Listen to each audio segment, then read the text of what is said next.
வணக்கம். இந்த முட்டி வலி பத்தி தான் இந்த வீடியோவில் பார்க்க போறோம். முட்டி வலி அதிகமாக இருக்கின்றது. முட்டியில வீக்கம் இருக்கின்றது. முட்டியில சவுண்ட் ஏற்படுகின்றது. பெட்ல இருந்து கீழ இறங்கும்போது தரையில வச்சு நடக்கவே முடியல. வலி அதிகமாக இருக்கின்றது.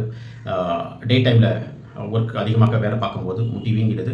நைட் ரெஸ்ட் எடுக்கும்போது மறுநாள் காலையில் எந்திரிக்கும்போது வீக்கம் பெட்டரா இருக்கு. இது போன்ற கம்ப்ளைண்ட்ஸ் எல்லாத்துக்குமே மேபி முட்டி எலும்பு தேஞ்சு இருக்கலாம், அல்லது ஆர்த்ரைட்டிஸ் போன்ற வாதம் எக்ஸஸா இருந்தாலும் இது போன்ற கம்ப்ளைண்ட்ஸ் வருவதற்கான வாய்ப்புகள் உண்டு. அப்ப எக்ஸ்ரே எடுத்து பார்க்கும்போது அந்த ஸ்பேஸ் வந்து எந்த அளவுக்கு இருக்கின்றது, முட்டியில தேய்மானம் இருக்கின்றதா, அல்லது சைனோவியல் ஃப்ளூயிட் வந்து ட்ரைனஸ் ஏற்பட்டிருக்கின்றதா என்று பார்க்கும்போது தெரியும். அப்போ டயக்னோசிஸ் முடிஞ்ச பிறகு நெக்ஸ்ட் ஸ்டெப் வந்து இன்டகிரேட்டிவ் மெடிசன்ல வந்து சிகிச்சை முறைகள் இருக்கின்றதா என்றால் கண்டிப்பாக இருக்கின்றது.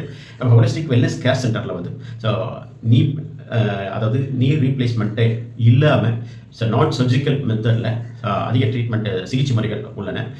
தொடர் சிகிச்சையில் எடுக்கும்போது அந்த சைனோவியல் ஃப்ளூயிடை செக்ரேஷன் பண்ணக்கூடிய லெவலுக்கு அக்குபஞ்சர் சிகிச்சையில் வந்து அட்வான்ஸான சிகிச்சை முறைகள் இருக்கின்றன.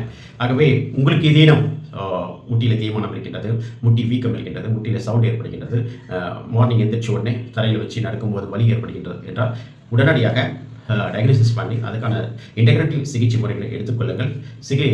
நல்ல முறையில் குணமாகும்.